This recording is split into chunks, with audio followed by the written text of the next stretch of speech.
میں مبلغ بنوں سنتوں کا،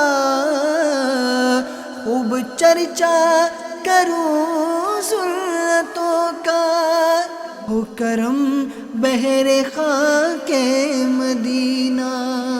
الحمدللہ رب العالمین والصلاة والسلام علی سید المرسلین،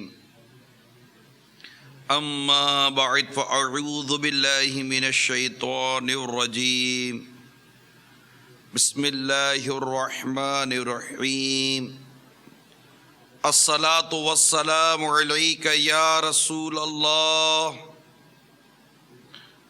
وعلى آلك وأصحابك يا حبيب الله، الصلاة والسلام عليك يا نبي الله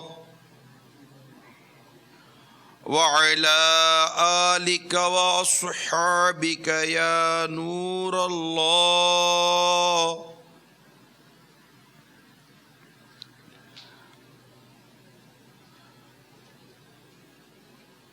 فرمان مصطفیٰ صلی اللہ تعالی علیہ وآلہ وسلم ہے، تم اپنی مجلسوں کو مجھ پر درود پڑھ کر آراستہ کرو، تمہارا درود پڑھنا قیامت کے روز تمہارے لیے نور ہوگا۔ صلو علی الحبیب صلی اللہ تعالی علی محمد۔ مسلمان کی نیت اس کے عمل سے بہتر ہے۔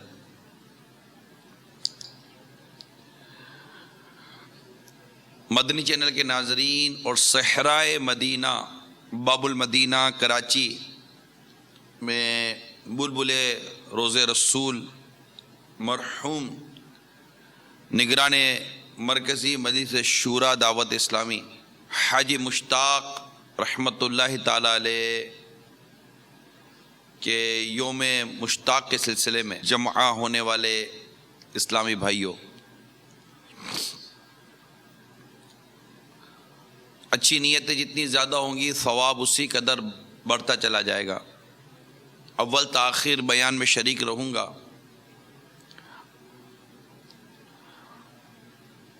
موبائل فون کا استعمال نہیں کروں گا۔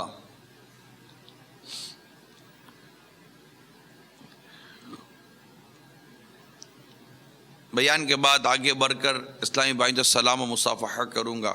میں بھی نیت کرتا ہوں نیکی کی دعوت دوں گا، برائی سے منع کروں گا، دعوت اسلامی کے جملہ مدنی کام بشمول مدنی قافلہ مدنی انعامات وغیرہ کی رغبت بھی دلاؤں گا انشاءاللہ عز و جل۔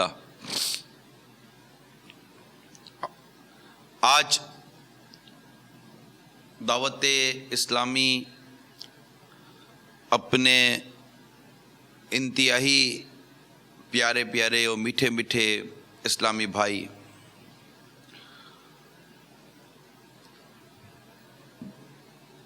ہمارے مرکزی مجلس شورا کے مرحوم نگران حاجی مشتاق رحمۃ اللہ تعالی علیہ کے ایصال ثواب کے سلسلے میں ایک اجتماع منعقد کیے ہوئے ہے صحرائے مدینہ میں۔ یہ عرض کرتا چلوں کہ جیسے کل امیر اہل سنت نے بھی اس معاملے میں وضاحت فرمائی تھی، یہ بڑے پیارے اور بہت ساری خوبیوں کے حامل ہمارے ذمہ دار اسلامی بھائی تھے، اور دعوت اسلامی سے وابستہ اسلامی بھائیوں کے لیے انہوں نے بہت سارے ایسے افعال چھوڑے ہیں جو قابل تقلید ہیں، ایک رول ماڈل کے طور پر انہیں دیکھا اور سمجھا جا سکتا ہے۔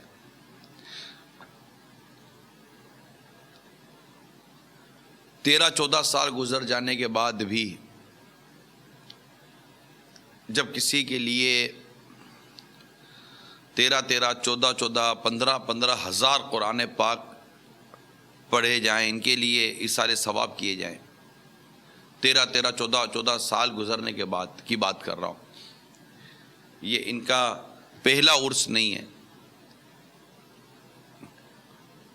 اور لاکھوں کروڑوں کی تعداد میں الگ الگ کلمہ طیبہ، استغفار، بعض ہزاروں کی تعداد میں صورتیں مختلف جن کے لیے پڑھی گئی ہوں. اب غور کیجئے کہ یہ کیا ہے. یہاں دعوت اسلامی کے جتنے بھی اسلامی بھائی، بلکہ جو ماحول سے قریب اتنے نہیں ہیں، دور دور رہتے ہیں، آتے ہیں، بیٹھتے ہیں، چلے جاتے ہیں، خواہ وہ صحرائے مدینہ میں ہوں یا اپنے مدنی چینل پر ہوں. میرا مشورہ ہے موت کے بعد کی تیاری کے لیے بھی، یعنی آخرت کی تیاری کے لیے بھی، کہ مرنے کے بعد ہم عمل تو نہیں کر سکتے، کوئی ایسا عمل جیتے جی کر جائیں کہ مرنے کے بعد ہمیں فوائد ملیں. اب آپ غور کیجئے کہ پچھلے سال جو ان کا یوم مشتاق منایا گیا، اس میں بھی غالباً ہزاروں قرآن پاک پڑھ کر ان کو ایصال ثواب کیے گئے ہوں گے. امید کرتا ہوں اب بھی یہی حسن ظن ہے میرا کہ یہ ہزاروں قرآن پاک ان کے لیے اسلامی بھائیوں نے، اسلامی بہنوں نے، مدارس المدینہ کے مدنی منوں نے وغیرہ وغیرہ نے پڑھے ہوں گے. کیوں؟ کیونکہ انہوں نے دعوت اسلامی کے ساتھ ایک ایسا وقت گزارا. اور آج آپ اور میں زندہ ہیں، چاہے کتنا ہی قرآن کی تلاوت کر لیں، لیکن ایک سال کے اندر بھی ہم ہزاروں قرآن نہیں ختم کر سکتے. آپ میں سے، مجھ میں سے کون ہے جو ہم ہزاروں قرآن میں اکیلا پڑھ کر ہزاروں بار قرآن ختم کر لوں؟ یا میرے جیتے جی میرے لیے کون اتنا قرآن پڑھے گا؟ آپ کے لیے جیتے جی کہ آپ زندہ ہیں کون اتنا قرآن پڑھے گا؟ ایک ایسے موقع پر، ایک ایسے وقت میں جب کہ ہمارے پاس اب عمل کرنے کا وقت ختم ہو گیا. بڑی توجہ طلب بات عرض کرو میٹھے میٹھے اسلامی بھائیوں، عمل کرنے کا وقت ہمارا ختم ہو گیا. اب نہ ہم قرآن پڑھ سکتے ہیں، مطلب ہمیں کوئی اسی چیز کا وہ نہیں ہے، کیونکہ today is a day of action not accountability, and tomorrow is a day of accountability not action. آج عمل کا دن ہے، حساب کا نہیں. کل حساب کا دن، عمل کا نہیں. الگ الگ فرق ہے نا. ہم آج عمل نہیں کر پا رہے، آج عمل کر سک رہے ہیں، لیکن مرنے کے بعد عمل نہیں کر سکیں گے. حتیٰ کہ انتہائی جب وقت موت کے قریب آ گیا تب بھی ہمیں کسی چیز کی اجازت نہیں ملے گی کہ صدقہ کر دوں، تو اجازت نہیں ملے گی. ایک بار سبحان اللہ کہنے کی مہلت بھی نہیں مل سکتی کہ روح قبض کر لی جائے گی، اور اس کے بعد قلم. اب آپ غور کیجئے کہ کیا ایک سال کے اندر، بلکہ حقیقت تو یہ کہ اگر 13-14 سال انتقال کے بعد ہمیں ہو بھی جائیں تو مجموعی طور پر بھی کیا ایک سال کے اندر ہم 1000 قرآن ختم کر سکیں گے؟ غور طلب بات ہے. اگر مہینے میں بھی ایک قرآن ختم کرنے کی سعادت حاصل کر لیں، روز کے ایک پارہ پڑھنے کے بعد بھی، تب بھی سال کے 12 قرآن ختم کر سکیں گے. مگر میرے میٹھے میٹھے اور پیارے پیارے اسلامی بھائیوں، یہ دعوت اسلامی کے مدنی کام کی برکت ہے. دعوت اسلامی سے صرف وابستہ ہونے کے حوالے سے نہیں عرض کر رہا، دعوت اسلامی کے مدنی کام کی برکت ہے. دعوت اسلامی کے مدنی کام کے لیے وقت کی قربانی دینے کی برکت ہے. اپنی فیملیز کے ساتھ، اپنے گھر والوں کے ساتھ دعوت اسلامی کے مدنی کاموں کے حوالے سے سیکریفائز کرنے کی برکت ہے. یقیناً انتقال کے بعد جب یہ باتیں ہوتی ہیں، یہ چیزیں ہوتی ہیں، جیسے مفتی دعوت اسلامی کا یوم فاروق جب آئے، اسی طرح حاجی زمزم رحمۃ اللہ تعالیٰ علیہ کا یوم زمزم آئے، تو اب جب ان کے لیے اتنے ہزاروں کی تعداد میں، کروڑوں کی تعداد میں پڑھا جائے گا، ڈیفینیٹلی ان کے گھر والوں کو، ان کی فیملیز کو برابر ہے. تو آج سیکریفائی کر لیا، آج قربانی دے دی، آج کمپرومائز کر لیا، تو کل مرنے کے بعد کتنا فائدہ ہوگا. اگر ماں باپ سیکریفائی کرتے ہیں، میری امی کا انتقال بھی برسوں پہلے ہو چکا، تو آج بھی جب ان کی برسی آتی ہے تو جن اسلامی بھائیوں کو پتہ ہوتا ہے تو الحمدللہ وہ ایصال ثواب کر رہے ہوتے ہیں. یعنی دعوت اسلامی صرف ہمیں نہیں، ہمارے گھر کے جو مرحومین ہیں، والد ہیں، والدہ ہیں یا دیگر گھر والے ہوتے ہیں، ان کو بھی فائدہ دیتی ہے. اور اگر کوئی اسلامی بہن دعوت اسلامی کے مدنی ماحول سے اس طرح وابستہ رہ کر کام کرتے کرتے کرتے کرتے ایک اپنی کہتے ہیں چھاپ چھوڑ جانا، اپنا نشان چھوڑ جانا. جیسے امیر سنت فرما رہے تھے کہ جیو ایسے کہ زمانہ مثال دے، ایسی زندگی جی جائیں. یہ جتنے بھی دعوت اسلامی والے، والیاں، محبت کرنے والے، محبت کرنے والیاں، اور یہ تعداد کم نہیں، لاکھوں لاکھ لاکھوں لاکھ لاکھوں لاکھ کی تعداد ہے دنیا بھر کے اندر میں عرض کروں. اور خواہ وہ دعوت اسلامی کے مدنی حلیے میں ہو یا نہ ہو. اب میں کہتا ہوں کہ آپ دعوت اسلامی سے آج پہلی مرتبہ متعارف، اگر آج کے اس سلسلے میں پہلی مرتبہ دعوت اسلامی سے متعارف ہے، مرنے کے بعد اصال ثواب کو کون نہیں چاہتا کہ میرے مرنے کے بعد مجھے قرآن پاک اصال ثواب کیے جائیں، مرنے کے بعد مجھے اتنا اتنا پڑھ کر مجھے بخش، وہ کہتے ہیں ہمارے اتنا پڑھ کے بخش دو، اتنا پڑھ کے بخش دو، اتنا پڑھ کے بخش دو. تو اتنا پڑھنا کہ انتقال کے 13 14 سال کے بعد بھی اگر کسی کو 12 15 ہزار نہیں، میں 1000 نہیں 112 قرآن پاک بھی اگر کسی کو پڑھ کر اصال ثواب کیا جائے تو کیا ہم 112 قرآن بھی پورے سال میں پڑھ سکتے تھے؟ اگر 12 لاکھ درود شریف پڑھ کر ہم کو کوئی اصال ثواب کر رہا ہو تو کیا ہم پورے سال میں 12 لاکھ درود شریف پڑھتے ہیں؟ کیا کوئی ہے جو مہینے میں 1 لاکھ درود شریف پڑھ لیتا ہو؟ الا ماشاء اللہ. 5 6 ہزار سورہ ملک، 10 12 ہزار سورہ یاسین، 1 1.5 کروڑ کلمہ طیبہ، 1 1.5 کروڑ استغفار. میں مثال دے رہا ہوں، ہم کہاں پڑھ سکتے ہیں؟ اور ایک ایسی حالت کے اندر کہ جب قبر کے اندر ہے، انتقال ہو گیا ہے، اب یہ ساری چیزیں ہم سے منقطع ہو چکی ہیں. لیکن دعوت اسلامی کے مدی ماحول کی برکت ہے، مرتے جاتے ہیں ہزاروں آدمی. دنیا میں روزانہ بے شمار اموات ہوتی ہیں، بے شمار اموات ہوتی ہیں،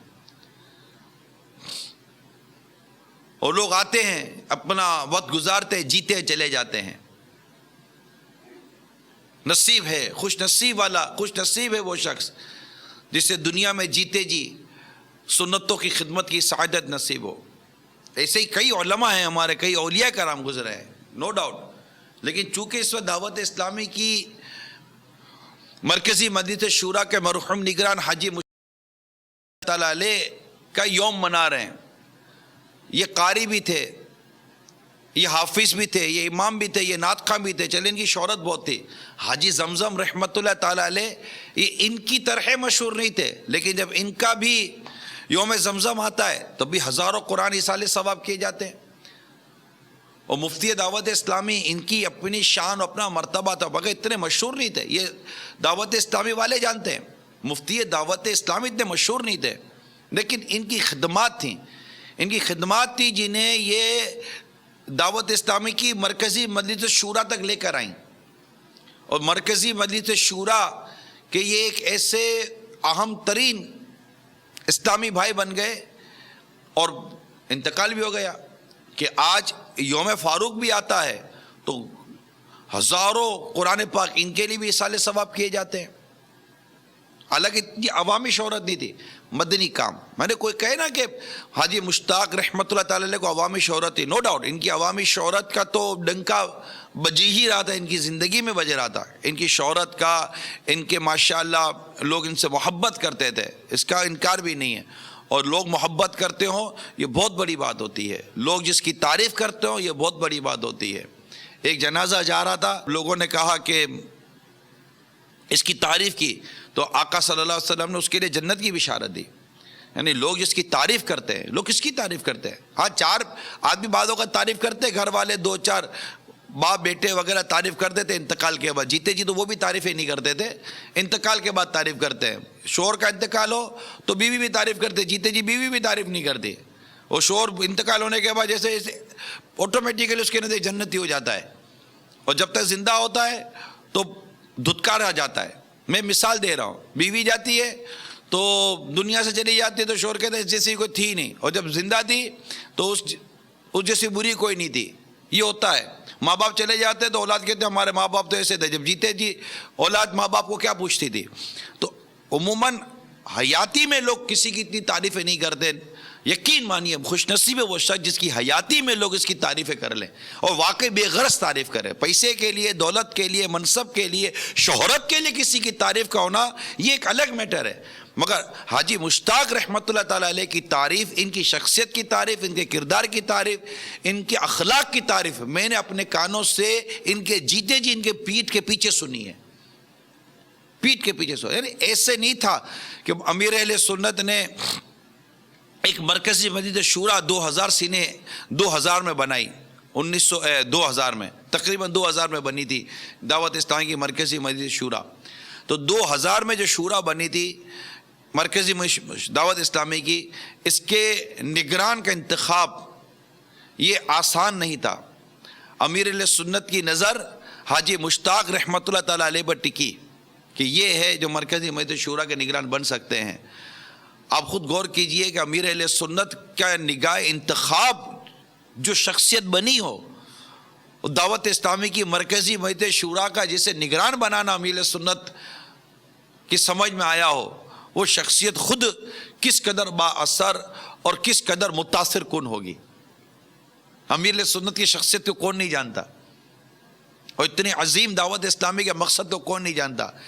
جس شخص کے سپرد دعوت اسلامی کی مرکزی مسجد سے شورا کرنی تھی, اس کا ایک سبب یہ تھا غیر متنازع اسلامی بھائی تھے.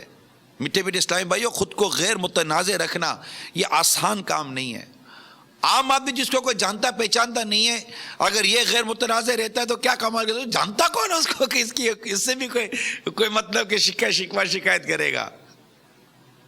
ایک بلڈنگ ہے جس کے اندر 100 آدمی رہتے ہیں, 100 فلیٹ ہے, 50 فلیٹ ہے, 50 فلیٹ کی بلڈنگ ہے. ایک شخص آتا ہے گاڑی پارک کرتا چلا جاتا ہے, اس کو نہ کوئی جانے نہ پہچانے, مگر چار افراد بلڈنگ کے ایسے ہوتے ہیں جو بلڈنگ کا نظام چلاتے ہیں, یا نہیں ہے. ایسوسیشن بنتی ہے, ایک چھوٹی سی کمیٹی بنتی ہے, بجلی, پانی, موٹر, لفٹ, جنریٹر وغیرہ کا وہ نظام دیکھتے ہیں. چار آدمی 50 فلیٹ کی بلڈنگ کا نظام دیکھتے ہیں اور ڈیمیج ہوتے ہیں. یہ آپ کو ہی پتا ہوگا, ڈیمیج ہوتے ہیں, ان کے خلاف باتیں کرنے والے ہوتے ہیں, ان کو کوئی مہینے کے دیتا ہے نہیں دیتا, یوں گھر میں بیٹھ کر ان کی غیبتیں ہو رہی ہوتی ہے. یہ سب کو تقریباً جو بھی اس طرح کے ہوتے ہیں ان کو تجربہ ہوگا. علاقے کے محلے کی ایسوسیشن بنی ہوئی ہوتی ہے, کمیٹی بنی ہوئی ہوتی ہے, چھوٹا سا محلہ چلانا ہوتا ہے, اس کو بھی مطلب کہ اس میں بھی متنازع لوگ آ جاتے ہیں. حاجی مشتاق رحمۃ اللہ تعالیٰ علیہ کے لاکھوں چاہنے والے اس وقت بھی تھے جب دعوت اسلامی کی مرکزی مسجد شورا کے یہ نگران نہیں تھے, شورا نہیں بنی تھی.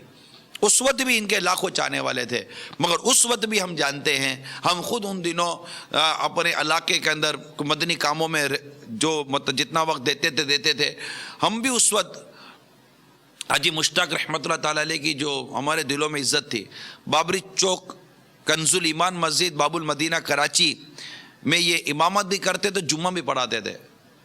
بہت کم ہے ایسے اسلامی بھائی, میٹھے اسلامی بھائیوں, میٹھے اسلامی بھائیوں, بہت کم ہے ایسے. آپ کو پتا ہوگا, آپ تو مساجد کے اندر جمعہ پڑھتے ہیں مختلف مساجد کے اندر, کہ جمعہ میں لوگ کب پہنچتے ہیں, جب عموماً امام صاحب خطبہ دے رہے ہوتے ہیں. کنز الایمان مسجد کو اتنی چھوٹی مسجد بھی نہیں ہے, ماشاءاللہ اچھی مسجد ہے. تو جمعہ میں لوگ عموماً کب آتے ہیں, جب امام صاحب یا خطیب صاحب جمعہ پڑھانے والے جب بیان شروع کرتے ہیں تو ایک آدھ صف میں عموماً لوگ ہوتے ہیں, اس میں بھی کئی بوڑھے ہوتے ہیں. حاجی مشتاق رحمۃ اللہ تعالیٰ علیہ کے وقت میں, کیونکہ یہ جمعہ کنز الایمان مسجد میں 1 بجے جمعہ ہوتا تھا, آج بھی شاید 1 بجے ہی ہوتا ہوگا. جمعہ پڑھانے میں نے وہاں حاضری دی ہے جمعہ میں. تو اگر مسجد کے اندر جگہ چاہیے نا تو آپ کو تقریباً 12 سوا 12 بجے پہنچنا پڑتا تھا, اگر مسجد کے اندر جگہ چاہیے تو, کیونکہ مشتاق بھائی کے حاجی مشتاق رحمۃ اللہ تعالیٰ علیہ کے آنے سے پہلے مسجد کا اندر کا حصہ بھر جاتا تھا. ان کا بیان سننے کے لیے ان سے محبت کرتے تھے اسلامی بھائی, ایسے پیارے اسلامی بھائی تھے حاجی مشتاق رحمۃ اللہ تعالیٰ علیہ. اور پھر جمعہ صلاۃ و سلام وغیرہ ختم ہو جانے کے بعد ایک طویل لائن لگتی تھی, طویل لائن جمعہ کے نمازیوں کی. مارکیٹوں کے لوگ ہوتے تھے, ماشاءاللہ بہت مسکرا کر ملتے تھے. ہم نے دیکھے وہ مناظر, جنہوں نے دیکھے ہوں گے وہ میری بات کی تائید کریں گے. آج بھی ان کی مسجد کی کمیٹی جو دعوت اسلامی کے اسلامی بھائی ہیں, ان کے محلے والے ان کو نہیں بھول سکتے ہوں گے. اسی محلے میں یہ رہتے تھے, بالکل بلڈنگ سے اتر کر پیدل آنا پیدل جانا. بہت سادہ مزاج کے اسلامی بھائی تھے, بہت سادہ تھے. یقین مانیے میٹھے اسلامی بھائیوں, اتنے سادہ تھے, اتنے سادہ تھے. ان کی گفتگو سادہ, ان کا لباس سادہ, ان کا بہت سارا معاملہ جو تھا نا وہ سادگی پر وہ تھا. تو اس وقت بھی اللہ کی رحمت سے ان کی عزت تھی, ان کو اللہ تعالیٰ نے بڑا مقام و مرتبہ عطا فرمایا. اور ملنے جلنے کے حوالے سے میں عرض کر رہا ہوں, الحمدللہ اللہ تعالیٰ نے انہیں تکبر سے محفوظ رکھا تھا. میرا حسن ظن ہے, میں جو کچھ اس وقت کروں گا بات اپنے میل ملاپ اور حسن ظن کی بنیاد پر ہی عرض کروں گا. اللہ تعالیٰ نے ان کو تکبر سے محفوظ کیا تھا. یہ بہت منکسر المزاج واقع ہوئے تھے, نیز ان کے اندر برداشت بہت تھا, بہت برداشت تھا. ظاہر ہے کہ جب اتنے بڑے منصب پر, مرکزی مجلس شورا کے منصب پر, نگران کے منصب پر یہ آئے تو ان کا اس وقت ہم نے ضبط اور صبر دیکھا. اگر کسی سے ان کے متعلق بھی کمزور بات آ جاتی تو یہ جس طرح اس کمزور بات پر جواب دیا کرتے تھے نا, یہ ان کا حصہ تھا. ان سے محبت کرنے والے وہ ان کے جذبات مجروح ہوتے تھے, مگر یہ ٹھنڈے رہتے تھے. میں تقریباً کہوں, تقریباً میں نے ان کو غصے میں نہیں دیکھا, تقریباً سے احتیاط کرتا ہوں میں ان کو غصے میں نہیں دیکھا. جس کو غصہ بولتے ہیں نا, مجھے ابھی تک یاد نہیں ہے کہ غصہ جب ہوتا تھا تو ان کا کیا انداز ہوتا تھا. اتنے ماشاءاللہ پیارے تھے سارے. ان سے آپ اتنے اسلام و محبت کرتے ہیں تو, اور آج یوم مشتاق منا رہے ہیں, تو میں چاہا کہ ان کے متعلق کچھ دو باتیں مدنی پھول عرض کر دوں, تاکہ کاش ہمیں بھی کچھ ان کی حصہ نصیب ہو جائے. یہ واقعی امیر علیہ سنت کی انہوں نے وہ تربیت حاصل کی تھی, امیر علیہ سنت سے واقعی تربیت حاصل کی تھی. یعنی محبت اور پھر اثر قبول کرنا. امیر علیہ سنت سے محبت کرنے والوں کی تعداد تو بے حد ہے, لیکن محبت میں تربیت قبول کر لینا, اثر قبول کر لینا, اور اپنی زندگی میں اس کو نافذ کرنے کی کوشش کرنا, یہ ایک مرید کے لیے بہت ضروری ہے. تو لہذا ان کو اس حوالے سے اگر طریقت کے حوالے سے بھی دیکھیں تو الحمدللہ امیر علیہ سنت کے حوالے سے, اپنے پیر و مرشد کے حوالے سے یہ اپنی مثال آپ تھے, اپنی مثال آپ تھے. گفتگو میں امیر علیہ سنت کے تذکرے کرتے رہنا, اطاعت میں امیر علیہ سنت کے تذکرے کرتے رہنا, اور امیر علیہ سنت کی محبت کی باتیں کرتے رہنا, امیر علیہ سنت کے فرمان پر بالکل عقل و فہم کو قربان کر دینا, یہ ان کی اپنی سیرت کے, ان کی زندگی کے حصے تھے. میٹھے میٹھے اسلامی بھائیوں, اللہ تعالیٰ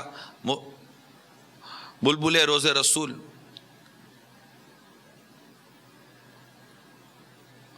حاجی مشتاق رحمۃ اللہ تعالیٰ علیہ کی تربت پر کروڑا کروڑ رحمت عطا فرمائے. ان کا آج یوم مشتاق تمام دعوت اسلامی والوں کو, محبت کرنے والوں کو, تعلق رکھنے والوں کو, میں کہتا ہوں تمام عاشقان رسول کو اس بات کی دعوت دیتا ہے کہ دعوت اسلامی کے مدنی ماحول کو نہ صرف اختیار کیجئے بلکہ اس کے مدنی کاموں کے لیے وقت دیجئے, اور ایسا وقت دیجئے کہ جب ہم دنیا سے جائیں تو دعوت اسلامی والے کچھ ہمارے لیے بھی وقت نکالیں. آج اس کے لیے لوگ اسلامی بھائی, یہ جو صحرائے مدینہ میں آپ کو جو اسلامی بھائی مل رہے ہیں نا, کیا ہمارے عموماً مطلب کہ ابو کی یا کسی کی برسی ہوتی ہے تو گھر کے 2-4 افراد قبر پہ چلے جائیں گے دعا فاتحہ کرنے کے لیے, گھر میں تھوڑی بہت نیاز کر دیں گے, یا گھر میں تھوڑا بہت ایصال ثواب کے لیے کھانا کر دیں گے.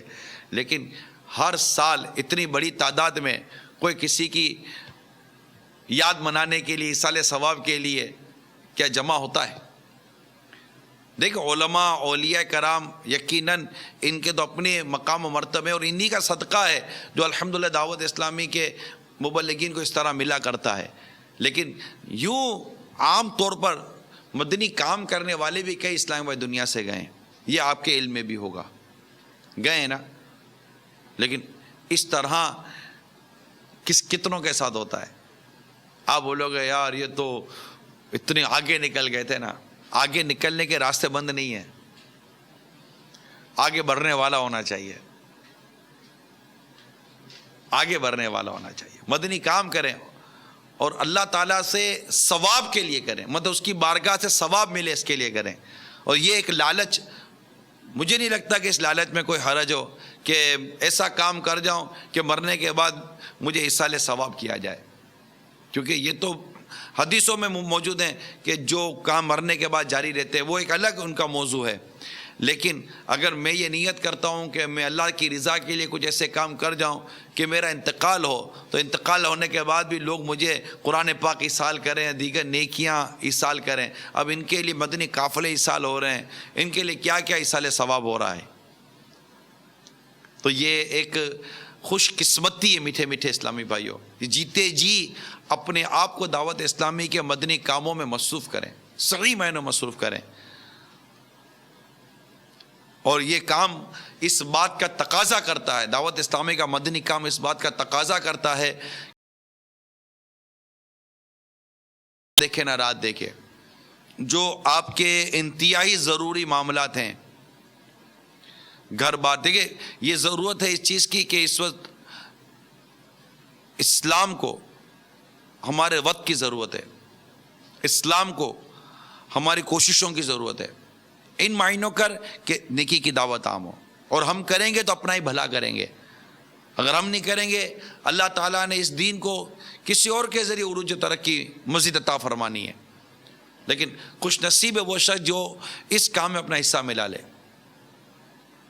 خالی باتیں کرنے سے نہیں، بیٹھ کر لمبے لمبے تبصرے کرنے سے نہیں، کوششیں کرے. آج بھی الحمدللہ 12 ماہ کے 26 ماہ کے اسلامی بھائی اپنا گھر بار چھوڑ چھاڑ کر الحمدللہ راہ خدا عز و جل میں سفر کرتے ہیں، کر رہے نہیں کر رہے، کھانے پینے آرام ہر چیز سے کمپرومائز کرتے ہیں، قربانی دیتے ہیں. اللہ تعالیٰ ان کو سلامت رکھے. کئی اسلامی بھائی ہیں جو علم دین سیکھنے سکھانے میں لگے ہیں، قرآن پڑھنے پڑھانے میں مصروف ہیں، دعوت اسلامی کے مدنی ماحول سے وابستہ ہو کر. یہ بھی تو ایک کام ہی کر رہے ہیں نا، روزگار ان کا بھی مل رہا ہے، مگر ان کا روزگار دین کی خدمت کے ذریعے ہے. یہ بہت بڑی قسمت کی بات ہوتی ہے. آدمی دنیا کے لیے کوششیں کرتا ہے، 2 پیسے کما لیتا ہے، یہ کوششیں کرتے ہیں، مگر ان کی کوششوں میں قرآن کی تعلیم عام ہو رہی ہے، حدیث کی تعلیم عام ہو رہی ہے، سنتوں کی تعلیم عام ہو رہی ہے، روزگار ان کو بھی مل جاتا ہے.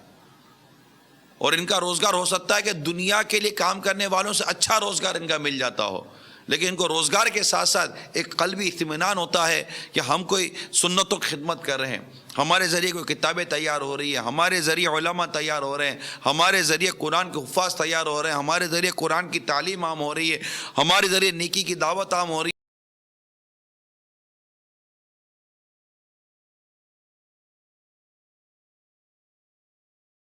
کا مل جاتا ہے، روزگار ان میں بھی کئیوں کا لگ جاتا ہے، لیکن ایک اطمینان قلب، کتنا عظیم اطمینان قلب ہے کہ الحمدللہ عز و جل اس کے ذریعے دین کی خدمت ہو رہی ہے. روزگار تو مسجد کے امام کا بھی ہے، لیکن ایک دل کو اطمینان ہے کہ مسجد آباد کرنے میں اور لوگوں کو نماز پڑھانے کی سعادت نصیب ہو رہی ہے. ایک اطمینان قلب کی بات کر رہا ہوں.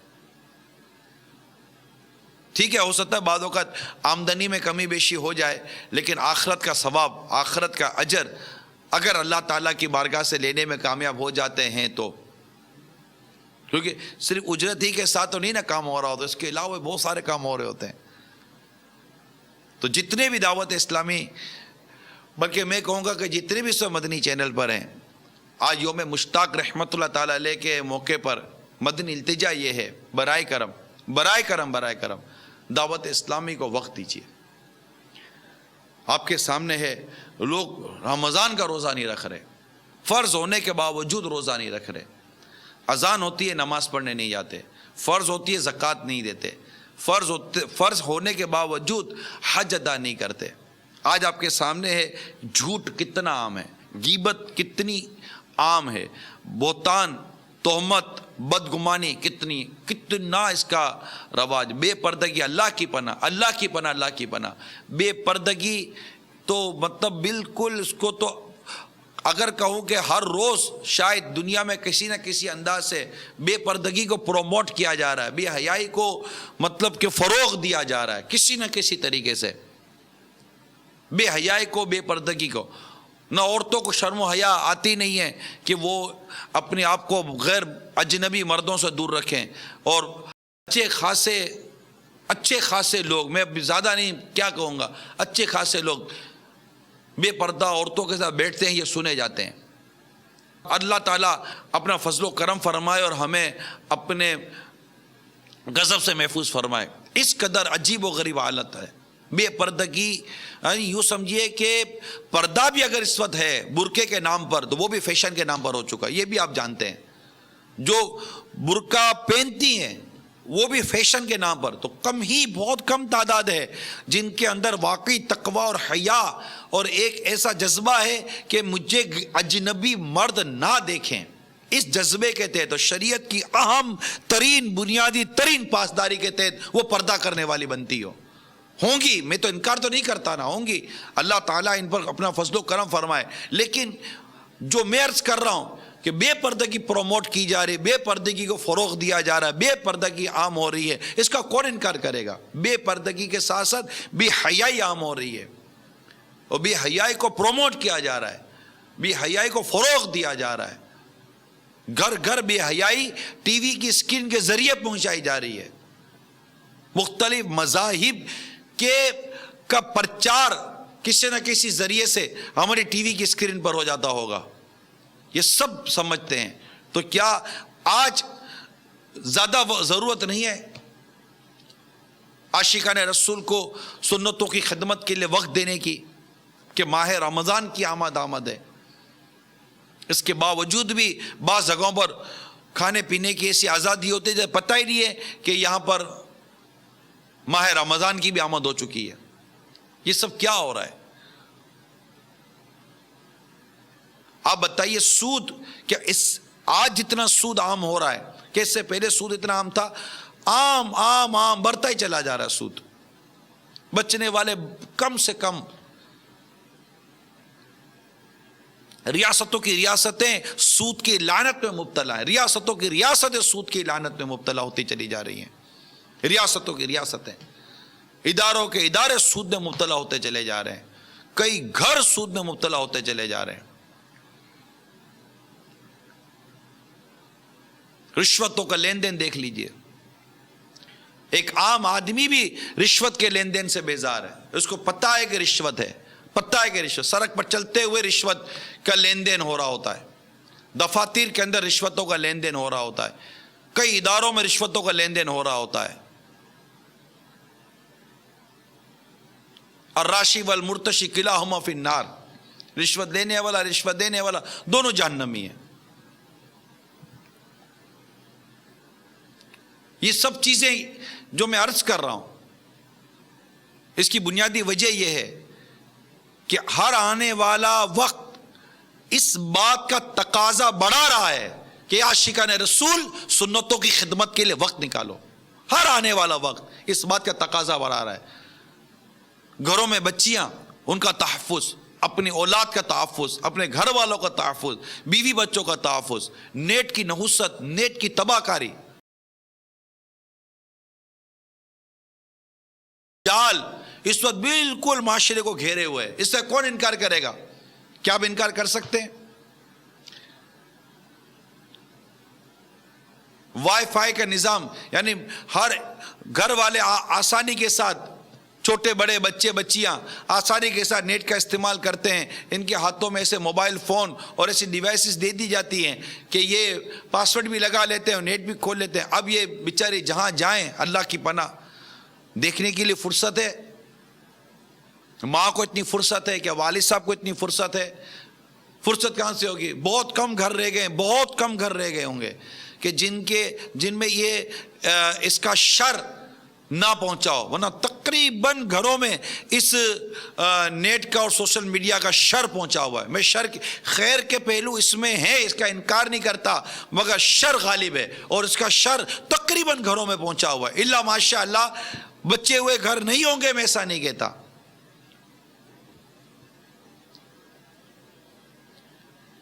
تو کیا یہ اس بات کا تقاضا نہیں کر رہا کہ عاشقان رسول سنتوں کی خدمت کے لیے وقت نکالیے؟ آپ سوچئے تو صحیح، سوچئے تو صحیح۔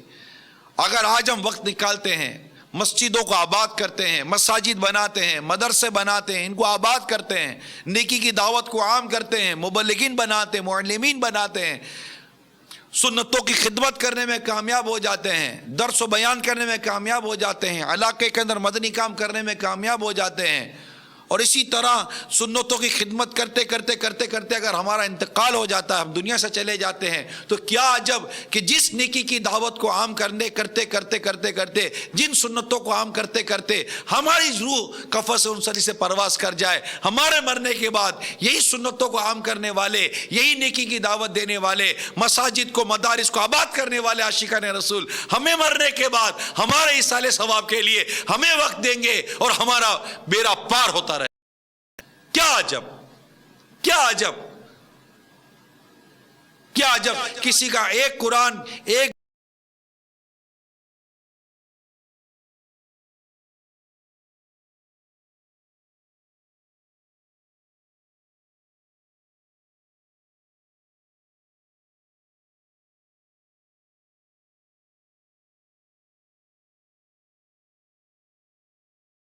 بن جائے، کوئی ایک مسجد بنانا ہمیں جنت میں داخل کرا دے، کسی کو عالم بنانا ہمیں جنت میں داخل کرا دے، کسی فرض روزے نہ رکھنے والے کو فرض روزہ رکھوا لینا ہمیں جنت میں داخل کروا دے، کسی بے نمازی کو نمازی بنا دینا ہمیں جنت میں داخل کروا دے۔ کیا عجب، کیا عجب، کیا عجب۔ اللہ تبارک و تعالیٰ کی رحمت کہ بندہ اس کی رضا کے لیے نیکی کی دعوت عام کرے، اللہ تعالیٰ راضی ہو، ایسا راضی ہو کہ اس کو جنت میں داخل عطا فرما دے۔ کیا عجب۔ اے یوم مشتاق رحمت اللہ تعالیٰ علیہ کہ اس موقع پر جمع ہونے والوں ذرا سوچو، ذرا سوچو، اپنے محلے پر، اپنے علاقوں پر، اپنی گلیوں پر، ارے اپنے گھروں پر نظر دہراؤ، کیا حال ہے اس وقت ہمارے معاشرے کا، کیا حال ہے اس وقت ہمارے معاشرے کا۔ ماہ رمضان کی آمد ہے، خوش نصیب ہیں جو مساجد میں اعتکاف کرنے کے لیے کمر باندھے ہوئے ہیں، کمر کسے ہوئے ہیں کہ میں اعتکاف کروں گا، عبادت کروں گا، تلاوت کروں گا۔ ورنہ آپ کے سامنے ہے ایک تعداد ہے جو کرکٹ کا میچ کھیلنے کے لیے ٹیمیں بنا رہی ہوگی، راتوں کو جاگنے کے لیے پلاننگیں ہو رہی ہوں گی، کھانے پینے کے خوب مطلب کہ وہ پروگرام بن رہے ہوں گے، خوب تفریح اور گھومنے پھرنے کے پروگرام بن رہے ہوں گے، ٹی وی کی اسکرین پر بیٹھ کر نہ جانے کتنے لوگ گناہوں میں مبتلا ہونے کے لیے بالکل تیار بیٹھے ہوئے ہوں گے، اور کتنے لوگوں کو گناہوں میں مبتلا کرنے کے لیے تیار بیٹھے ہوئے ہوں گے۔ ذرا سوچئے میٹھے میٹھے اسلام بھائی، خدا را سوچئے، خدا را سوچئے کہ آپ کے سینے میں جو دل ہے وہ تڑپتا نہیں ہے، اس میں بے چینی نہیں آتی کہ کوئی مجھے ایسی توفیق نصیب ہو جائے، مجھے کوئی ایسی سعادت نصیب ہو جائے، میری زبان میں ایسے اثر آ جائے، میری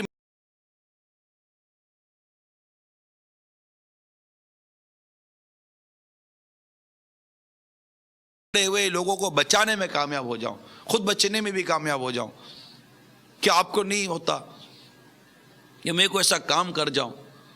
آپ بولے یار کیا کر جائیں بھائی، یہی جو آج تک ہوتا چلا آ رہا ہے۔ اسلامی بھائی درس دیتے دیتے آگے نکل گئے، بیان کرتے کرتے آگے نکل گئے، مدنی قافلوں میں سفر کرتے کرتے آگے نکل گئے۔ کتنے اسلامی بھائی ہیں دعوت اسلامی کے، ارے ان کے نام پر پورے پورے شہر گواہ ہیں کہ ہمارے شہر میں کام کرنے والے یہ ایک اسلامی بھائی کا نام آتا ہے، درس مدرسہ اور کیا کیا شروع ہو گیا، ایک اسلامی بھائی کا نام آتا ہے۔ ایسا نہیں ہے، اگر ہم کوشش کریں قربانی دینی پڑے گی، قربانی دیں، بہت ضرورت ہے میٹھے میٹھے اسلامی بھائیوں، ماہ رمضان کی آمد ہے، بہت ضرورت ہے، بہت ضرورت ہے، بہت ضرورت ہے۔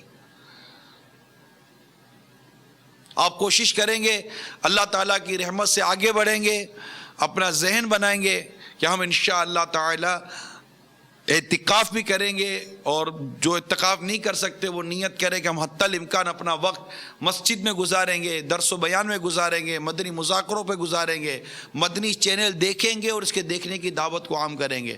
اگر آپ ایک قوم کو، ایک بہت بڑے طبقے کو گناہ سے بچانا چاہتے ہو ماہ رمضان میں، تو انہیں مدنی چینل کے سامنے بٹھا دیجئے، ان کو بٹھا دیجئے مدنی چینل کے سامنے، انشاءاللہ عز و جل یہ بہت سارے گناہوں سے بچنے کی صورت پیدا ہو جائے گی اس سے، اگر یہ مدنی چینل کے سامنے بیٹھ گئے۔ عین دعا کے وقت، افطار کے وقت، کہ اللہ تعالیٰ اپنی رحمت سے لاکھوں لاکھ بندوں کی مغفرت فرماتا ہے۔ الحمدللہ جب مناجات ہوتی ہے، رو رو کر عاشقان رسول دعا کر رہے ہوتے ہیں، نیکی کی دعوت عام ہو رہی ہوتی ہے ماہ رمضان المبارک میں۔ نہ دعوت اسلامی کی مدنی چینل کی اسکرین پر کوئی ایڈورٹائز آتی ہے، نہ موسیقی آتی ہے، نہ کوئی عورت آتی ہے، بالکل آدمی ہاتھ اٹھا کر اسکرین دیکھتا ہوا اپنے رب کی بارگاہ میں دعا میں مصروف ہوتا ہے، آنکھوں سے آنسو بہہ رہے ہوتے ہیں کہ اللہ تعالیٰ اتنوں کی مغفرت فرمائے گا، میرا نام اس میں شامل ہو جائے، اور دعا کرتے کرتے کرتے کرتے روتے ہوئے اللہ کے حضور بھیک مانگتے مانگتے افطار کا وقت ہوتا ہے، اور اللہ تعالیٰ کے نام سے وہ روزہ افطار کر لیتا ہے۔ کیا عجب کہ اس کا یہ عمل اس کی مغفرت کا ذریعہ بن جائے۔ آپ خود سمجھتے ہیں۔ پھر مدنی مذاکرہ ہوتا ہے رات کو تراویح کے بعد، مغرب کے بعد بھی سنتوں بھرا بیان ہے، سائیڈ ایفیکٹ، مفتی صاحب کے بھی سنتوں بھرا بیان ہے، علم و حکمت کی باتیں۔ پھر تراویح کے بعد امیر سنت کا مدنی مذاکرہ ہے، انشاءاللہ مدنی مذاکرے میں آپ دیکھیں گے سوالات کے جوابات بھی ہوں گے، جی سوالات جوابات بھی ہوں گے، سوالن جواباً، اس میں کسی کو کیا کسی کو کیا کسی کو کیا ملے گا۔ جی ہاں انشاءاللہ تعالیٰ مدینے کی تسبیح وہ بھی امیر سنت کی استعمال کی ہوئی، مٹی کی پلیٹیں امیر سنت کی استعمال کی ہوئی، مٹی کے پیالے امیر سنت کے استعمال کیے ہوئے، زمزم، اور نہ جانے کیا کیا کیا کیا آپ دیکھیں گے۔ الحمدللہ ایک سوال کے جواب میں آپ کو فیضان مدینہ میں یہ تحفے میں دے دیا جائے گا، علم دین عام ہو، لوگوں کی معلومات میں اضافہ ہوگا، سوال جواب الگ ہوں گے، جو امیر سنت سوال جواب ہوتے ہیں، یہ مدنی تحفے الگ دیے جائیں گے، اور اگر ہمیں میسر ہوا کسی نے دیا تو انشاءاللہ ماہ رمضان میں مدنی مذاکرے کے اندر عمرے کے ٹکٹ الگ تقسیم کیے جائیں گے۔ وہ تو اسی صورت میں ہوگا کہ ہمیں کوئی دے گا، تو جتنے ہم کو عمرے کے ٹکٹ ماہ رمضان میں ملیں گے انشاءاللہ تبارک و تعالیٰ فیضان مدینہ میں سوال کا جواب دینے والے کو عمرے کا ٹکٹ تحفے میں دے دیا جائے گا۔ جی ہاں قرآن اندازی نہیں ہوگی سوال کے جواب پر، لیکن یہ اسی صورت میں ہوگا جب کہ کوئی ہمیں کہے گا کہ آپ ایک عمرے کا ٹکٹ میری طرف سے، اور وہ بھی صرف نیت پر نہیں، جب تک وہ ہمیں اس کی رقم جمع، یہ میری طرف سے یہ رقم لیجئے،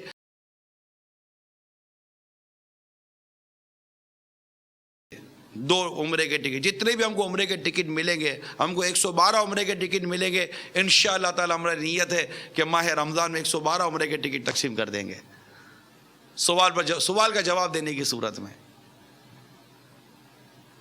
آپ دیکھیں گے اللہ کی رحمت سے۔ تو یہ اسی طرح مدنی چینل کے ناظرین کو بھی ہو سکتا ہے کچھ نہ کچھ مل جائے۔ یہ کیوں؟ تاکہ عاشقان رسول علم دین سیکھیں، گناہوں سے بچیں، اور کسی صورت نفس و شیطان سے لڑ کر یہ ثواب کمانے والے کاموں میں لگے رہیں۔ آئیے مدنی مذاکرے میں بالکل جو باب المدینہ کراچی میں ہیں، ان کو چاہیے کہ اگر اعتکاف نہیں بھی کرتے تو تراویح پڑھتے ہی فیضان مدینہ آ جائیے، کیا پتہ کہ کوئی تحفہ آپ کے حصے میں بھی آ جائے۔ آنا اللہ کی رضا کے لیے، علم دین سیکھوں گا، عاشقان رسول کی صحبت میں بیٹھوں گا، مسجد میں جاؤں گا تو اعتکاف کی نیت کروں گا، اس طرح مطلب مختلف اچھی نیتیں کرتے ہوئے آئیے۔ جو علم دین سیکھنے کے لیے گھر سے چلے گا انشاءاللہ تبارک و تعالی، حدیث پاک کے مضمون کے تحت جو علم دین سیکھنے کے لیے گھر سے چلتا ہے، فرشتے اس کے لیے پر بچھاتے ہیں، سمندر میں مچھلیاں اس کے لیے دعا استغفار کرتی ہیں، سوراخ میں چونٹیاں اس کے لیے دعا استغفار کرتی ہیں، اور اللہ تعالیٰ اسے جنت کے راستے پر چلاتا ہے علم دین سیکھنے کے لیے۔ علم دین سیکھنے کی نیت سے مدنی چینل دیکھیے، انشاءاللہ تعالیٰ آپ کو ثواب ملے گا۔ گناہ سے بچنے کی نیت سے مدنی چینل دیکھیے، انشاءاللہ تعالیٰ آپ کو ثواب ملے گا۔ صلو علی الحبیب صلی اللہ تعالی علی محمد، توبوا الی اللہ، صلو علی الحبیب صلی اللہ تعالی علی محمد۔ کل بھی انشاءاللہ تعالی مدنی مذاکرہ ہے مدنی چینل پر، عشاء کی نماز کے بعد جو شوبیز اداکار، گلوکار وغیرہ اس طرح کے جو ہمارے اسلامی بھائی ہوتے ہیں، ان کو جمع کیا جا رہا ہے کل فیضان مدینہ میں بھی اور مختلف ملک کے مختلف حصوں میں بھی۔ تو کل ان کے لیے انشاءاللہ تعالیٰ اہل سنت مدنی مذاکرہ فرمائیں گے، مدنی چینل پر بھی انشاءاللہ تعالیٰ یہ نشر کیا جائے گا کل اللہ کی رحمت سے۔ اور بدھ سے انشاءاللہ تعالیٰ ماہ رمضان مبارک کے سلسلے میں مدنی مذاکروں کا سلسلہ شروع ہو جائے گا۔ اگر جمعرات کو پہلا روزہ ہو گیا تو جمعرات کو دوپہر کو ظہر کے بعد بھی مدنی مذاکرہ ہوگا، اور اگر جمعہ کو پہلا روزہ ہوا تو جمعرات کی رات کو مدنی مذاکرہ ہوگا، اور پھر جمعہ کے بعد بھی ہوگا۔ جمعہ کے بعد تو مدنی مذاکرہ ہو ہی جائے گا انشاءاللہ تعالی۔ جمعہ فیضان مدینہ میں 3:30 بجے ہے۔ اللہ تعالی ہمیں علم دین سیکھنے کی توفیق عطا فرمائے، اور ہم سب کو سنتوں کی خدمت کے لیے رب کریم قبول فرمائے۔ ایک حدیث پاک رمضان مبارک کی آمد کے سلسلے میں آپ کو سناتا ہوں، بڑی پیاری حدیث ہے، بڑی پیاری حدیث ہے۔ انشاءاللہ تعالی ماہ رمضان کی محبت بھی بڑھے گی اور روزے سے محبت بھی بڑھے گی، اور امید ہے کہ امت کی غم خواری کا جذبہ بھی نصیب ہوگا۔ صلو علی الحبیب صلی اللہ تعالی علی محمد۔ حضرت سیدنا سلمان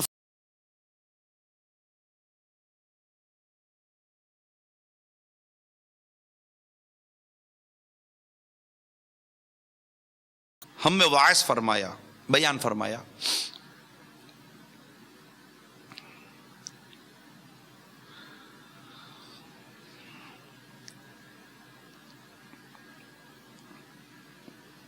تو فرمایا اے لوگو، تم پر عظمت والا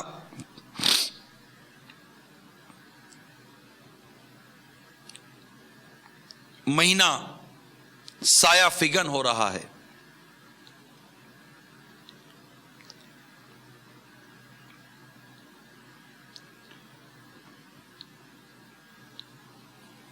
یعنی مسلمانوں کو عبادت کے لیے تیار کرنا ہے۔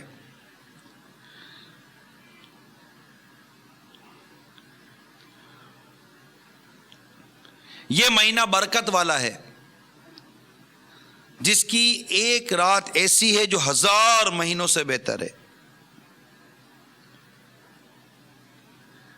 وہ یہ مہینہ ہے جس کے روزے اللہ نے فرض کیے اور جس کی رات کا قیام نفل کیا۔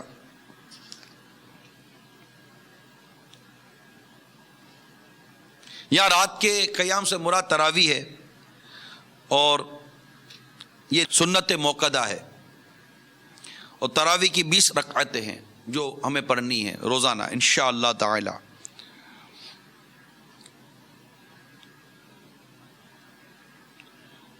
مزید فرماتے ہیں جو اس ماہ میں نفلی بھلائی سے قرب الہی حاصل کرے تو گویا اس نے دوسرے مہینے میں فرض ادا کیا، اور جو اس میں ایک فرض ادا کرے تو ایسا ہوگا جیسے اس نے دوسرے مہینے میں 70 فرض ادا کیے۔ یعنی ماہ رمضان کی نفل دوسرے مہینوں کی فرض کے برابر ہے، اور اس ماہ کی فرض عبادت دوسرے ماہ کی 70 فرائض کی مثل ہے۔ تو کتنا اس میں ثواب بڑھ جاتا ہے میٹھے میٹھے اسلامی بھائیوں۔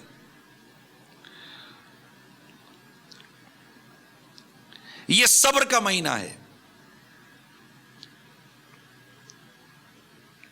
یعنی دوسرے مہینے شکر کے ہیں جن میں کھاؤ، آرام کرو، شکر بجا لاؤ۔ اس مہینے میں ہمیں دن کے اوقات میں نہیں کھانا ہوتا، رات کو سونے کا وقت عموماً کم ملتا ہے، تو یہ صبر کا مہینہ ہے۔ اب دیکھیں کتنی خوبصورت بات کی میرے آقا صلی اللہ تعالیٰ علیہ وآلہ وسلم نے، کہ واقعی اس ماہ میں کھانے پینے پر صبر کیا جاتا ہے، سونے پر صبر کیا جاتا ہے، اور بھی کئی چیزیں جس پر صبر کیا جاتا ہے۔ تو یہ صبر کا مہینہ ہے، اور صبر کا ثواب جنت ہے۔ یہ غربا کی غم خواری کا مہینہ ہے، یہ وہ مہینہ ہے جس میں مومن کا رزق بڑھایا جاتا ہے۔ واقعی آپ غور کیجئے، عام دنوں میں بھی آپ کو خود حیرت ہوتی ہوگی کہ اچانک برکت ہو جاتی ہے۔ ایک عام آدمی اس کی ابھی غور کر لے، اچانک جیسے ماہ رمضان کی آمد ہوتی ہے، اس کو مطلب اس کے ہاتھ میں، اس کے مال میں، اس کے گھر میں، اس کے دسترخوان میں کچھ نہ کچھ وہ برکت محسوس کرے گا، کہیں نہ کہیں سے اس کو برکتیں نصیب ہونا شروع ہو جائیں گی۔ یہ اس ماہ کی برکت ہے۔ ارے جو ماہ ایسی برکتیں دینے والا ہے، اس میں نیکی اور ثواب کی برکتوں کا کیا عالم ہوگا۔ صلو علی الحبیب صلی اللہ تعالی علی محمد۔ تو یہ وہ مہینہ جس سے مومن کا رزق بڑھایا جاتا ہے۔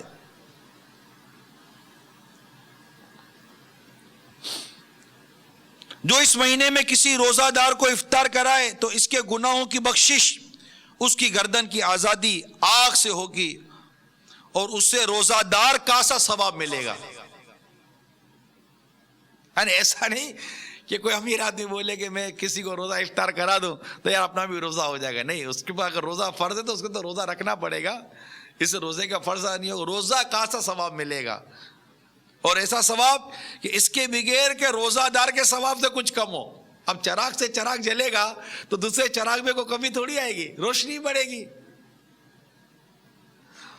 تو ہم دیکھتے ہیں الحمدللہ عز و جل اس ماہ میں روزہ افطار کروانے والوں کے لیے بھی ایک باقاعدہ خصوصیت ہے کہ جو روزہ افطار کرواتے ہیں۔ دنیا بھر میں روزہ افطار کروانے کا ایک اپنا منظر ہوتا ہے۔ مفتی احمد یار خان نعیمی رحمۃ اللہ تعالی علیہ فرماتے ہیں کہ یہ جو کچھ ہے نا، یہ اسی حدیث پاک پر عمل کرنا ہے، کہ اس کی اصل یہ حدیث مبارکہ ہے۔ صحابہ کہتے ہیں ہم نے عرض کیا یا رسول اللہ صلی اللہ تعالی علیہ وآلہ وسلم، ہم میں سے ہر شخص وہ نہیں پاتا جسے روزہ افطار کرائے۔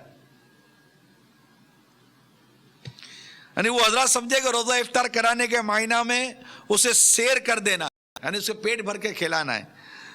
تو ہم میں سے ہر شخص وہ نہیں پاتا، اس کی اتنی استطاعت نہیں ہے کہ وہ روزہ افطار کرائے۔ تو رسول کریم صلی اللہ تعالی علیہ وآلہ وسلم نے فرمایا کہ اللہ یہ ثواب اس سے عطا فرمائے گا جو روزہ دار کو ایک گھونٹ دودھ یا کھجور یا گھونٹ بھر پانی سے افطار کرائے، یہ تو اس کو ثواب ملے گا۔ اور جو روزہ دار کو سیر کرے، اللہ اسے میرے حوض سے وہ پانی پلائے گا، کبھی پیاسا نہ ہوگا حتیٰ کہ جنت میں داخل ہو جائے۔ یا مفتی احمد یار خان نعیمی رحمت اللہ تعالی علیہ نے بڑی پیاری بات کی ہے، بڑی پیاری بات لکھی ہے، بہت خوشی ہوگی انشاءاللہ تعالی، امید ہے کہ اگر چند آدمی مل کر روزہ دار کو کسی چیز سے افطار کرا دے تو سب کو الگ الگ روزے کا تو ثواب ہوگا۔ کہتے داتا کی دین کے بہانے ہوتے ہیں، آقا صلی اللہ علیہ وسلم کے صدقے طفیل۔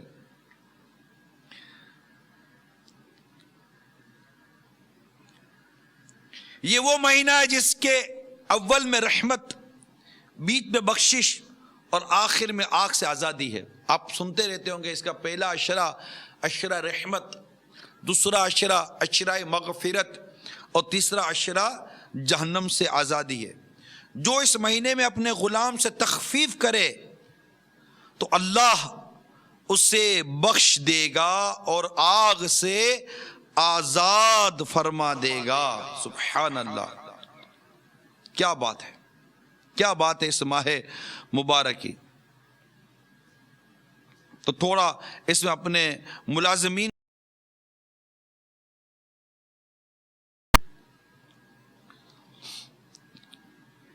اللہ تعالی ہمیں اس ماہ مبارک کی برکت عطا فرمائے اور ہمیں اس کے روزے رکھنے کی رب کریم توفیق عطا فرمائے۔ بڑا محروم ہے وہ شخص جو اس ماہ مبارک کو پائے اور اس کے روزے نہ رکھے، فرض ہونے کے باوجود روزے نہ رکھے۔ لہذا اگر پچھلے سالوں میں خدا نہ خواستہ بلا اجازت شرعی اگر روزے نہ رکھنے کا معمول تھا اور روزے آپ پر فرض تھے تو ان فرض روزوں کی قضا بھی کرنی پڑے گی اس کے بعد، اور اس ماہ رمضان کے روزے فرض ہونے کی صورت میں لازمی طور پر رکھنے کی نیت کر لیجئے۔ گھر میں انفرادی کوشش کیجئے، اگر گھر میں کوئی ایسا فرد ہے کہ جو روزے نہیں رکھتا اس کی تھوڑی سی ہاتھ جوڑ کر کوشش کیجئے، ہو سکتا ہے کہ یہ روزے رکھنا شروع کر دیں۔ رب کریم ہم سب کو ماہ رمضان کے روزے رکھنے کی توفیق عطا فرمائے، روزوں کی حفاظت کی توفیق عطا فرمائے۔ ایک حدیث پاک سنا دیتا ہوں کہ حضرت ابو ہریرہ رضی اللہ تعالیٰ عنہ فرماتے ہیں کہ رسول کریم صلی اللہ تعالیٰ علیہ وآلہ وسلم نے فرمایا جو جھوٹی باتیں اور برے کام نہ چھوڑے تو اللہ تعالیٰ کو اس کے کھانا پانی چھوڑ دینے کی پرواہ نہیں۔ تو ایسا نہ ہو کہ وہ روزے کی جو روحانیت ہے وہ چلی جائے۔ روزہ تقوی دینے کے لیے آتا ہے، لعلکم تتقون، تاکہ تمہیں تقوی نصیب ہو۔ اب روزہ رکھ کر بھی گناہ سے نہ بچے تو بھی تقوی کہاں سے ملا اس کو؟ تقوی اللہ سے ڈرنے کا نام ہے، گناہ سے بچنے کا نام ہے۔ پانی کا ایک گھونٹ تو پیتا نہیں ہے کہ کوئی دیکھ، حالانکہ کوئی نہیں دیکھ رہا۔ اب وضو خانے پہ بیٹھے ہوئے ہیں، وضو کر رہے ہیں، کلی کر رہے ہیں، ایک دو قطرے ٹپکا دے گلے حلق کے اندر، آپ نہیں ٹپکا رہے، کیوں نہیں ٹپکا رہے؟ اللہ دیکھ رہا ہے۔ اب اکیلے بیٹھے ہوئے ہیں، کمرے کے اندر کوئی بھی نہیں ہے، پانی کا جگ بھی بھرا ہوا ہے، شربت بھی رکھا ہوا ہے، کچھ کھانے پینے کی چیزیں بھی گھر کے اندر، پھل فروٹ بھی رکھے ہوئے ہیں، اکیلے گھر کے اندر کوئی نہیں دیکھ رہا۔ آپ کیوں نہیں کھا رہے؟ کیوں فریج سے نکال کر پانی نہیں پی رہے؟ کیوں آپ ہر چیز چھوڑ کر بیٹھے ہوئے ہیں؟ کیونکہ آپ نے اللہ تعالیٰ کے حکم پر روزہ رکھا ہے، ایک فرض روزہ رکھا ہے، آپ کو روزہ پورا کرنا ہے۔ آپ کو پتہ اللہ تعالیٰ نے روزہ رکھنے کے یہ احکامات عطا فرمائے، رسول اکرم صلی اللہ تعالیٰ علیہ وآلہ وسلم نے روزہ رکھنے کے یہ احکام عطا فرمائے۔ کوئی دیکھے یا نہ دیکھے، اللہ تو دیکھ رہا ہے۔ آپ نہیں کھاتے پیتے نا روزے کی حالت میں، کہ اللہ تعالیٰ نے منع کیا ہے، تو اللہ تعالیٰ نے جھوٹ سے بھی تو منع کیا ہے۔ ہماری شریعت نے ہم کو غیبت سے منع کیا ہے، تہمت سے منع کیا ہے، فلمیں، ڈرامے، گانے باجے، اس طرح کی بے پردگیاں جو آج کل گناہوں بری ہو رہی ہیں، ان سب سے تو روکا گیا ہے۔ تو رک جاؤ، ہم نے روزہ رکھا ہے، ذرا سوچیے، آپ نے روزہ رکھا ہے اور روزے نے آپ کو ان چیزوں سے روکا ہے جو روزے کے علاوہ، ماہ رمضان کے جو فرض روزے اس کے علاوہ وہ چیزیں کھانا، وہ چیزیں کرنا آپ کے لیے درست تھا۔ اب دوپہر کا کھانا کھاتے تھے، صبح 9 بجے 9:30 بجے اٹھ کر آپ ناشتہ کرتے تھے، لیکن ماہ رمضان شروع ہوتے ہی جب آپ نے روزے رکھنے شروع کیے تو صبح اٹھتے ضرور ہیں آپ، لیکن آپ نہ کھاتے نہ پیتے ہیں، کلی بھی کرتے تو احتیاط سے کرتے ہیں کہ کوئی پانی کا قطرہ میرے حلق کے نیچے نہ چلا جائے، اتنی احتیاط کرتے ہیں آپ۔ جبکہ یہ کام جس کو ابھی آپ رک رہے ہیں، یہ اس کے علاوہ دنوں میں یہ جائز تھا، حلال تھا، طیب تھا، لیکن رمضان کی برکت ہے، اس کے روزے کی برکت ہے۔ اللہ تعالیٰ نے آپ کو ایسی مطلب کہ غیرت ایمانی اور ایسا جذبہ عطا کیا، یہ اس کی برکت ہے کہ آپ رمضان کے روزے رکھ کر ان چیزوں سے رک رہے ہیں جو اس کے علاوہ کے موقع پر آپ کے لیے حلال تھے، طیب تھے، جائز تھے۔ ان چیزوں سے کیوں نہیں رک رہے جو اس کے علاوہ بھی ناجائز تھے؟ جھوٹ رمضان میں بھی ناجائز، جھوٹ بولنا، روزہ ہو نہ ہو، رمضان ہو نہ ہو، جھوٹ بولنا ناجائز، حرام، غیبت حرام، چگلی حرام، جوا حرام، اس طرح کی بے پردگیاں، بے حیائیاں، ان جن چیزوں کو شریعت نے اس کے علاوہ حرام کیا، تو وہ کیوں نہیں چھوڑ رہے آپ؟ اس سے کیوں نہیں بچ رہے؟ جبکہ ان چیزوں سے بچ رہے ہیں کہ جو ان ایام کے علاوہ حلال تھی، جائز تھی، ان کا کرنا، ان کا کھانا پینا آپ کے لیے جائز تھا، مگر رمضان مبارک میں جب آپ نے ان چیزوں کو بھی چھوڑ دیا تو ان چیزوں کو کیوں نہیں چھوڑتے جو رمضان کے علاوہ بھی ناجائز، حرام اور اللہ تعالیٰ کی نافرمانی والے کام تھے؟ سوچئے، ذرا سوچئے کہ تم پر روزے فرض کیے گئے جیسے تم سے پہلے وہ فرض کیے گئے تھے۔ یا ایھا الذین آمنوا کتب علیکم الصیام، کما کتب علی الذین من قبلکم لعلکم تتقون، تاکہ تمہیں تقوی نصیب ہو، تمہیں پرہیزگاری نصیب ہو. اور تقوی پرہیزگاری یہ گناہ سے بچنے کا نام ہے، خوف خدا کا نام ہے.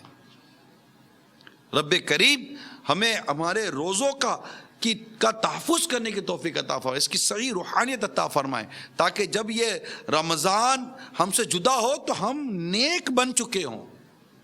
یعنی بہت خوبصورت بات کہ لعلکم تتقون، تاکہ تمہیں تقوی نصیب ہو. اور ہم ایسے عجیب لوگ ہیں کہ حالت روزہ میں بھی تقوی نہیں نصیب ہوا ہوتا، یعنی رمضان میں بھی ہمیں تقوی نہیں ملا. تو تقوی کب کر لیں گے ہم؟ متقی کب بنیں گے؟ نیک کب بنیں گے؟ پرہیزگار کب بنیں گے؟ سنتوں کا آئینہ دار کب بنیں گے؟ رمضان مبارک بھی ہمیں نمازی بنا کر نہ جائے، رمضان مبارک بھی ہمیں پوری داڑھی والا سنتوں کا پیکر بنا کر نہ جائے. رمضان مبارک میں بھی اگر ہم بخشش نہ لے پائیں تو پھر کب کریں گے یہ سب کچھ؟ یہ رحمت کا بادل ہے جو آتا ہے برستا چلا جاتا ہے. نہا لو میٹھے اسلامی بھائیو، اللہ مجھے بھی توفیق دے، اللہ ہم سب کو توفیق دے. یہ رحمت کا بادل بس آیا ہی چاہتا ہے، آیا ہی چاہتا ہے، بس آنے ہی والا. اللہ تعالیٰ ایمان، عافیت و سلامتی، عبادت کے ذوق و شوق کے ساتھ حالت اعتکاف میں ایک کاش ہمیں ماہ رمضان سے ملا دے، اور ہمارا اکثر وقت مسجد میں گزر جائے، اکثر وقت مسجد میں گزر جائے، اکثر وقت. اور ہم گناہ سے بچ جائیں، چاہے وہ گناہ بازار کے ہوں، گناہ گھر کے ہوں، یا وہ گناہ ٹی وی کی اسکرین کے ہوں. بس نیت کر لیجئے کہ میری آنکھیں بد نگاہی نہیں کریں گی، میرے کان موسیقی نہیں سنیں گے، میرے کان گناہوں بری باتیں نہیں سنیں گے. آپ نیت کر لیجئے، اور انشاءاللہ تعالی ماہ رمضان کی برکت سے میں نیک بنوں گا، میں پرہیزگار بنوں گا، میں متقی بنوں گا. میں پال کر بیٹھا ہوا ہوں، اللہ تعالیٰ کے کرم سے ماہ رمضان کی برکت سے ان گناہوں کی عادتوں کو چھوڑنے والا بن جاؤں گا انشاءاللہ عز و جل. تو اس کے لیے مدنی چینل دیکھتے رہیں گے، مدینہ مدینہ ہو جائے گا. دعوت اسلامی کے ماحول میں رہیں گے، مدینہ مدینہ ہو جائے گا. اللہ تعالی ہم سب کو عمل کرنے کی توفیق عطا فرمائے، آمین. بجاہ النبی الامین صلی اللہ تعالی علیہ وآلہ وسلم. صلو علی الحبیب صلی اللہ تعالی علی محمد. میں مبلغ بنوں سنتوں کا، خوب چرچا کروں سنتوں کا، ہو کرم بہر خاک مدینہ.